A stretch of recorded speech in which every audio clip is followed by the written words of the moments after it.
All right. Well, Ronan, we brought you on to talk a little bit about the Unite labor union and its upcoming election for leadership. And, it's a fascinating story considering the candidates involved. And everyone, please check out Ronan's piece on this, Ronan Burtenshaw, of course, in The Guardian. He writes, if Unite's left can't run a united leadership campaign, it will be harshly judged. So, Ronan, give us the basics in understanding what's at stake here with this election. Look, I mean, this is one of those things where it's worth having a bit of context and kind of political landscape laid out, because it's the internal politics of a union in Britain. So I'm imagining a lot of your audience will be wondering its relevance. Unite is one of the biggest, if not the biggest, trade union in Britain. It's over 1 million members. It's also the largest that would be considered on the left. And so, like in all countries, you have different kind of political leanings of the unions, at different levels, industrial militancy between different unions, approaches to the trade union question. Unite would be one of those considered on the left. In the political sphere, that meant it was one of the most important institutions in supporting the Corbyn project over the almost 5 years of his leadership of the Labour Party. But actually, it has a much more fundamental political role than that. If you trace back the movements against austerity in Britain, which kind of, formed the basis, laid the groundwork for Corbynism to emerge later on. Many of these were funded and supported and given their start through Unite the Union. Movements like UK Uncut, the People's Assembly Against Austerity. Unite also provides a support for a huge range of the infrastructure that opposed the British left, everything from the anti-war movement and anti-racist movements to Palestine solidarity campaigns for justice for trade unionists in Colombia, and so on, and also funding support. It's one of the biggest funders of the Labour Party, and in particular, it is a funder and a supporter of the Labour left. It has a block vote, the way in which the Labour Party works. It's still a party affiliated with trade unions, and so Unite has a big conference, so it plays this political role. But it has other, the industrial side of it, I think, is equally as important in this question, in this election, because Unite has the biggest strike of all of the unions. It has a very large general fund, and its strike fund is by far the most significant of the unions. This allows it to fight and in many cases win very important structurally important industrial disputes. So, for instance, if you take in recent weeks up in Greater Manchester, there's this policy in Britain known as fire and rehire that is really taking off in the wake of the pandemic, which is an attempt by employers to just fire their workforce en masse and rehire them on worse conditions. And in a number of instances, big companies have managed to get away with conducting policies like that. Unite, through strike action in a major corporate transport corporation called Go Ahead. This specific part was called Go North West in Greater Manchester. Fought and won a very important battle against fire and rehire just in the past few weeks. There was also a landmark victory against a Conservative-run council by bin workers. There was a big battle in British Airways against sacking thousands of workers in a fire and rehire scheme, which Unite managed to prevent compulsory redundancies in. There were battles in Marriott hotels, where about 1,500 workers' jobs were on the line. Unite was also key in pushing the furlough scheme. So it was really at the forefront of the trade union efforts to get the furlough scheme, which was, of course, the wage support that most British workers relied on throughout the COVID-19 pandemic, where huge proportions of people had their wages subsidized by the state. So, we're talking here about the most important working class institution in Britain. And unfortunately, the reality of things is that there are divided camps on the left now. In the last election, there was a narrow victory for its left-wing general secretary of about 5,000 votes over what would be considered a hardline right-winger in trade union and labour movement terms. And this time we have a three-way split on the left, which means that this time right-wing candidate is in a very strong place. And I think, this speaks to very important questions for all of us in the wake of quite similar defeats that the left has suffered. The Bernie defeat in the States, Corbyn's defeat in Britain, but really right the way across the Western left. This moment that began, I think, in the anti-austerity phase in 2012, 13, and so on, and grew with Syriza in Greece, in Spain, and France Insoumise, and Bernie and Corbyn. This moment has come to an end, and you can see that it's a kind of secular decline for socialist and anti-establishment left-wing politics in all these countries. And what's happening at the same time is a process of fragmentation. Maybe to if we try back to get it started again, this Unite leadership fight contest. You mentioned how important Unite was to the rise of Jeremy Corbyn within the Labour left, and how important a voting bloc it is within the Labour Party.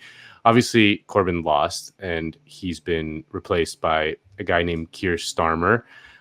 Is there a relationship between Keir Starmer and the right wing of Unite, or not? I genuinely have no idea. And how is your friend Keir Starmer doing? Yeah, there is, not only between right wing of Unite, but the right wing of the Labour in general in the United States, insofar as more right-wing trade union leaderships tend to lean towards more right-wing Labour Party politicians, and they have a kind of common interest in trying to have a conciliatory approach to the economy, to industrial struggles, avoiding class conflict where possible. And so you can see where, there's common ground, shall we say, between the likes of a Keir Starmer and right-wing figures in the Labour movement. But obviously, more generally, it's been a bad few months for Keir Starmer. His poll numbers have been really, for his project, quite catastrophic. So the Labour Party has fallen in some national polls down almost 20 points behind the Tories. I think their average is more like 7 or 8 points behind, but it's a very, very significant fall off. And what we're seeing, on the one hand, is the impact of a prolonged campaign against the left, where left-wing voters, particularly the social constituencies that we represent, younger people who are screwed by the economy, low wages and high rents, disillusioned people in working class communities, people who felt the impacts of years of cuts. These are drifting away from the Labour Party, either to other parties like the Green Party or to non-voting, which is the bigger bloc. And he's also losing voters, more like socially conservative voters who voted for Brexit and maybe have gone to the Tories in post-industrial communities as well. So the party's approach of going to war on the left and trying to be a kind of a hero onoda of Blairism, where they're fighting the wars of the 1990s all over again, has not worked, because it turns out that politics fundamentally changed post-2008, and there isn't an easy middle ground, an easy kind of centrist policy platform to hold on to. Since we're on the topic of the Labour Party and how it's losing support pretty rapidly, can you talk a little bit about the Labour Party MP who was asked about what the Labour Party's whole mission or message is? And he claimed that it was confidential, which is a strange answer. Yes. Well, this is part of the strategy of Keir Starmer. So when Starmer got in first, or during that campaign for the Labour leadership, we wrote a very critical piece in Tribune and got hammered for it in the rest of the British press, and his politics, and our argument really was that he was going to return to a kind of focus group politics, a politics that, instead of trying to shape the political landscape, instead tried to interpret where this mythical middle ground was and follow it. And of course, that's a recipe for a particular kind of small c conservatism, where what you're doing is, instead of outlining a progressive policy platform, instead of making clear what your vision for the country is, you're constantly trying to figure out what the lowest common denominator is and how to piss the fewest number of people off, to be frank, which is what the approach that has characterized the Starmer leadership for the past year has been. And that was Jonathan Ashworth was his name, who's the health spokesperson for the Labour Party front bench. That's a perfect example of where it leads, is that you're so afraid of your own shadow to ever say anything that hasn't been tested through these focus groups, 5 or 6 times. That you end up saying that we have a vision for the party, but we can't tell you what it is. We have a secret plan to win the next election, but we can't reveal it to the voters, which is where the party is. But I think one thing that's really important in these circumstances to get our heads around, those of us on the left dealing with the different approaches of the centre left, the moderate figures, to this new environment. Looking at the United States from Britain, I would say that Joe Biden, although he is, of course, a lot of this, I suppose, is tokenism, insofar as Biden claims to support things like the $15 minimum wage and then doesn't fight for them. But at the very least, he has tried to adjust the rhetoric of his presidency quite significantly from Obama. It's a different, their kind of way of approaching politics is trying to learn from that populist moment that we've just had, and to appeal to people who understand that the economy is fundamentally broken. Whether it introduces any of the policy at a fundamental level, I think, is another question.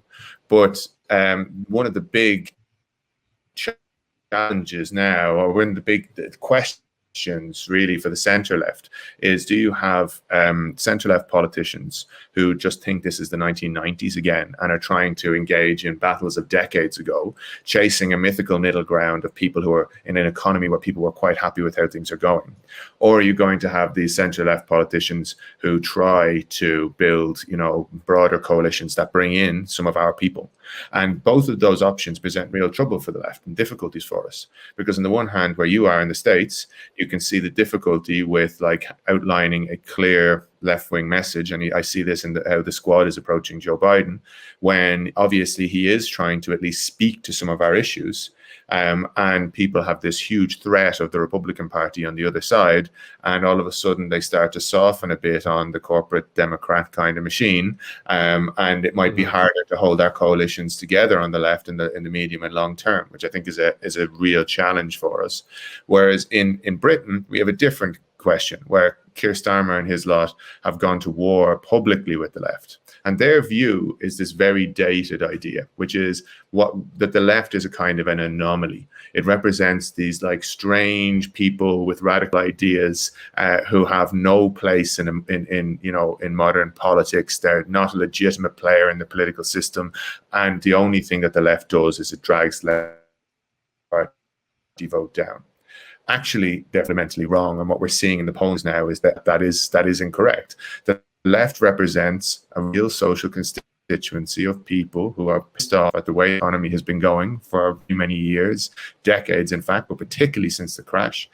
And if you go to war with the politicians seen to represent those, so Jeremy Corbyn, for instance, suspended from the party, and Rebecca Long-Bailey sacked from the front bench, and so on, if you go to war with all of these politicians, well, then those social constituencies get alienated from your project. And instead of the left being 100 people with quirky radical views, you find out that it's millions of people who want a different kind of economy and have been attracted to socialist ideas over the past number of years. So I think that's the debate and discussion we need to have. How do you approach these two different models? The Biden model of appealing to us without actually introducing our policies, and the Starmer model of trying to purge us from the public sphere altogether. What was the thing that Starmer said after they lost that big election? He was like, "Well, we're going to change the things that need to be changed, and that's what we're going to do. We're just going to do the thing that needs to be that's the thing that needs to be done. That's what we're going to do." I want to bring it back to the Unite leadership contest. Can you explain why you're worried? I guess you said there's in your piece you read about there's 4 candidates. 3 of whom are on the left and 1 of them is on the right. And you're like, okay, that's good, right? But it seems like maybe the left vote will get split. and the right wing guy will get will eke out the election with a minority or a plurality of the votes. Can you explain what's going on and what you think should happen? Yes. So my piece today was an argument in favor of a unity candidate. I think if I was in the United States, I would call that article a Hail Mary pass, which is what it was. You're not too optimistic. No, I'm not, because what I was trying to discuss before I had my dipping in and out of our last segment there was that this is a product of bigger social forces. That in decline, the left has a tendency, and you go back, anyone who reads socialist history sees this over repeating cycle after cycle after cycle. When we get defeated, there's a tendency towards fragmentation, and the only thing that can prevent that fragmentation, or at least kind of minimize its impact, are strong institutional kind of bases that hold people to a degree of collective discipline and a sense of ideological clarity about, why we were defeated in the last moment and where we build from there. And neither of those two conditions are in place. And I think, actually, when I look at the United States and I see what's happening with you guys, and there's also these wars in the American left, some of which look quite similar to ours, right, over the squad and whether or not they're now, have they sold out to the Democrats, or are they outlining a good left-wing position and whatever. Once again, you guys are in a similar condition there, where you don't have institutions like big political parties of the left, which are capable of bringing everyone, or bringing people together into some degree of collective discipline, or at least into a structure where people can resolve these issues. And nor do you have, I don't think, an agreement or a common assessment of why, say, Bernie lost. People have wildly different views within the American left about the reason for Bernie's defeat, which actually underpin an awful lot of your disagreements that follow about the squad and so on. Whether you think that the problem with Bernie was running in the Democratic Party, for instance, which a lot of people now seem to argue, whether you think the problem that Bernie was not building enough of a social constituency outside of the electoral politics, and having enough campaigns that build working class politics that can then be introduced into a presidential election. Whether some people argue that the problem of Bernie was actually the problem of the broader left, that the US left had become way more interested in cultural questions and kind of very divorced from working class communities by the time 2020 rolled around compared to 2016. These are all the same debates we're having in Britain to varying degrees. And the problem is that without a hegemonic kind of ideological position over why the defeat occurred, it's very, very difficult to move on in a collective fashion. And so what you're seeing inside Unite at the moment, in my view, are three different camps with three different approaches to the crisis facing trade unionism. So, trade unionism in Britain, we have to accept the reality of this, is in a state of massive decline. So we're talking covered by down to about a quarter of workers covered by collective agreements today. The union density between the 70s and today has effectively halved, and at the same time, you have a condition where particularly growth sectors of the economy have very few organized and unionized workers. And you also have young workers being extremely low in their level of union density. So under 30, you're looking at 5% or so on. So there are these big problems in trade unionism. Also, they're impacted by lots of things. Globalization and deindustrialization were big. Anti-union laws introduced by Thatcher. The kind of changing nature of the economy that we live in, and the growth of these multinational corporations, which are much harder to challenge in workplace by workplace, all sorts of structural factors. And each of the candidates in Unite has a different kind of perspective on how to deal with it. Like, for instance, Sharon Graham, one of them mentioned in the piece, who came second in the nominations, she argues for a particular kind of organized model, which would tilt the trade union towards maybe some new sectors in precarious work. You'd see a lot more of attempts to organize maybe cleaners in the hospitals and so on, people who are in zero-hour contracts, or migrant workers, and these kind of sectors. And she has a kind of young, enthusiastic team doing that. Howard Beckett, who is, has a campaign which is really very politically focused, and his argument is the only way really to revive the trade union movement is to revive socialist politics more generally, and that's his camp's analysis of things. And Steve Turner is the guy who has the nominations lead, and he is he's the successor effectively of the current Unite General Secretary, and he won the internal Left Caucus's election.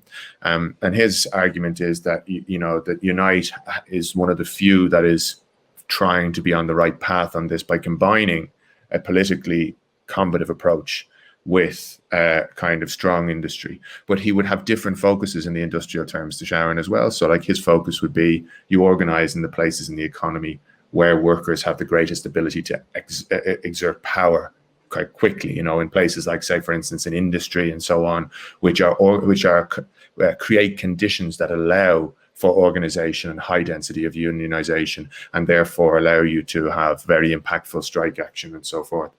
These are different philosophies, and the difficulty I'm trying to get across to all three of them in my piece is I understand that you have different approaches, but the reality is handing over a union of 1 million members to somebody who doesn't want to be left in politics or left in industry, doesn't want to have class conflict as an approach in politics or in the workplace, would be a disaster, because the lesson of, and it's kind of, I really think of it as a moment that's going to be quite like your old CIO moment and things like this, where like if these kind of hardline right-wing elements in the labour movement, trade union movement in Britain, if they win out here, you're going to see things like what their predecessors did in the old TNG and Unite under Deakin, the last really right-wing general secretary, which was they will simply ban radicals from holding official positions. There would be a get the Reds out of the union approach.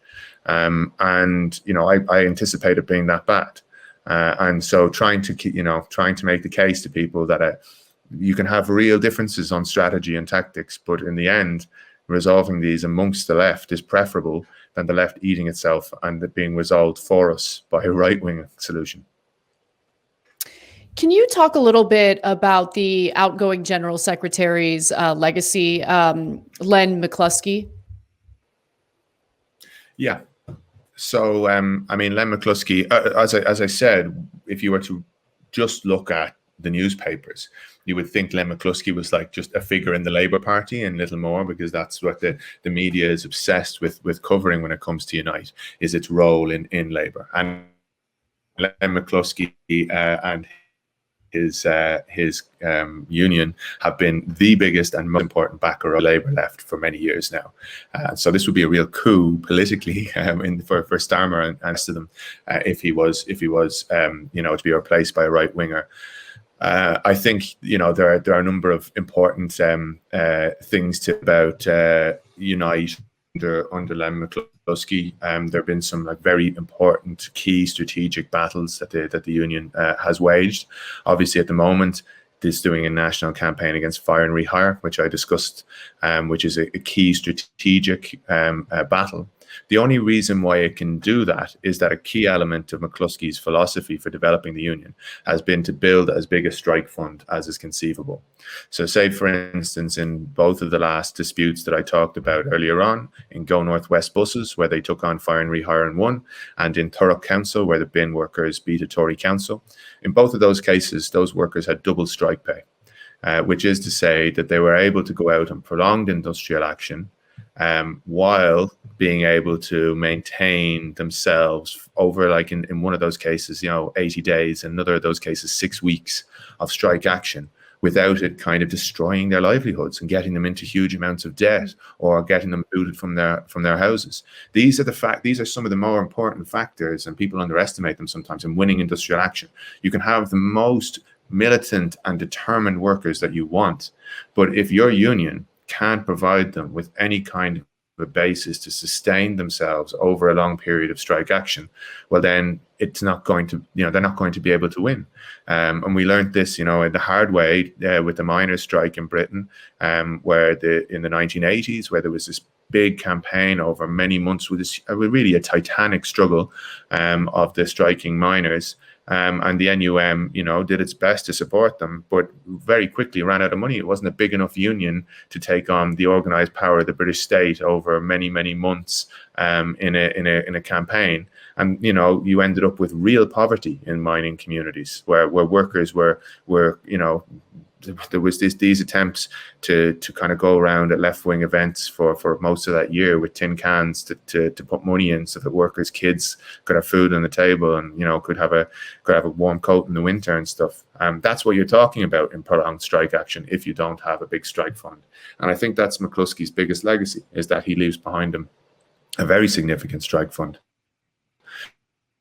And that would fall into the hands of the right wing of the movement if a collective candidate is not. Yeah. Ronan, I want to ask about the culture war, one of my favorite topics, because you and I have discussed how the culture war has taken over, for example, Spanish politics, and how that was just poisonous for the left around the issue of Catalonia. In the UK, it's very neatly centered around the question of Brexit. In the US, it takes many different forms. There's not like a single issue, but it takes many different forms all the time. And the latest thing being like critical race theory or whatever. And just in every single case, it's just absolute poison for any kind of left-wing politics. How do we make it stop? I think it's really interesting, actually. I was going to say earlier, when we talked about the difficulties for Starmer in the recent local elections, you talked about the by-election where Labour got this incredible hammering in a place that it had held since the Neolithic period. So it was a really phenomenal defeat. But there was also these local elections the same day where Labour as an opposition party did what opposition parties are not supposed to do with kind of 10-year-long incumbent governments, which is they got smashed. But there were examples of places where this didn't happen. And those examples, places like Salford and Preston, which are good examples, and we've written about them in Tribune if people want to go and look at the coverage of those cases, was where we had socialist policies in local government. And I think what it showed is actually, because both of those are post-industrial, both of them are areas that voted for Brexit. They are in the north, and yet they had an ability in the midst of a Labour kind of disaster to return strong results for socialist mayors. And why was that the case? In my view, it's because they figured out, with the right, when we talk about its culture war in Britain, we're talking really about its ability to do two things. One, to leverage the national question, like nationalism and reactionary kind of populist nationalism, which it has done extremely well. So, when we talk about the campaigns that it runs now against the left, it has created this caricature of the left, this censorious, student-based left that just wants to deny everyone free speech and, is part of this cultural elite. They have created, and it's important to understand what they're doing, because the right is no longer able to defend the economic model that it created, not us, it created in the decades after the 80s, which is now collapsing around us. Because capitalism is no longer associated with freedom and dynamism and innovation, but is associated with greed and inequality and austerity and all of these things, they have had to pivot. They've had to pivot from their historic strong point of arguing on the economy to arguing on the cultural questions. And we have allowed them to do it because we follow them into the trap every bloody time, right? And this is a big and this is a big part of that problem. But in Britain, it's been the nationalism aspect, which is one key part of it. And they also, in a way that Trump didn't, and this is another distinction between us and you guys, they've also pivoted a bit more on the economy. And so, there's been the furlough scheme is introduced under a Tory government. Like quite significant infrastructure commitments are introduced under a Tory government. They now are beginning to break from the traditional, right-wing idea about the way in which the economy should be structured to a more interventionist approach. And that's really put a pincer movement on us. And so, but I think in Preston and Salford, what we've seen is our way out. And our way out is that when pivot to national, which is really about giving people a sense of, place in this global economy where people feel totally atomized and lost in a world dominated by big corporations. They're using nationalism as a tool to give people something to cling on to. But of course, it doesn't really, because the vast majority of working class people in this country benefit not at all from a nationalist right-wing government. Doesn't do them any great benefit, partly because the Tories are not going to stand up to the big corporations and challenge the rich and so on.